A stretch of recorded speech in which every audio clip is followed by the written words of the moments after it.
the first Senate vacancy in my lifetime, and that's why Ray Thornton ran, and our governor.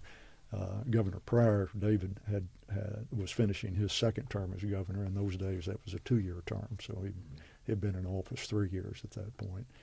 He appointed Kanister Hodges from Newport to serve out the remainder of McClellan's term. And so David Pryor and Ray Thornton and I, all three, ran for the seat.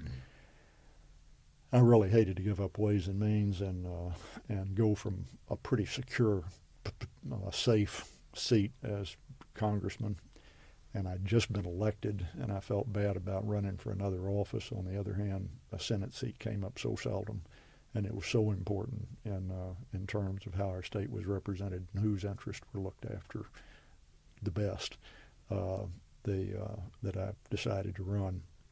It was a very tight race. There was a fourth candidate as well, and everybody forgets this. David Pryor and I were in a runoff together.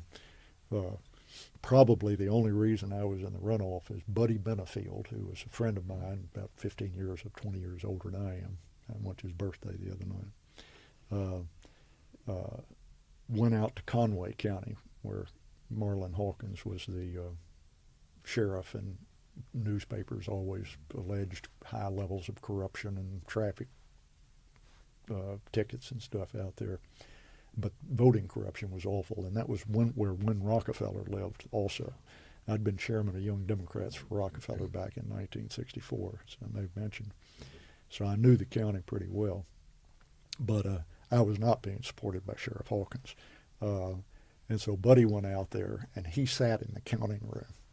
And Buddy told me, he said he made a point of going to the bathroom before he went in there because he knew he could not leave once he went in.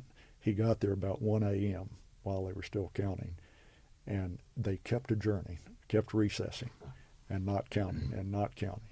And finally, around 4 o'clock, they figured he had made it clear he was there until the votes were all counted. And so they did not count me out there. And the end result was that I was in the runoff by less than half a point. But the entire race between David and Ray and I, only 1 percentage point separated us. Wow. I mean, so we each had about a third of a point in our vote. But there was a fourth candidate, a guy from down in South Arkansas who nobody knew, and he was kind of an entertaining guy. But he got a fraction of a percent. And where if he hadn't been in the race, that vote might have gone to somebody else so that there wouldn't have been a runoff. But as it was, we did have a runoff. And David and I were in the runoff by a very, very close margin. And David beat me in the runoff pretty easily, actually. But it was, good. Listen, I thought David was a great U.S. Senator, and I think Ray Thornton would have been.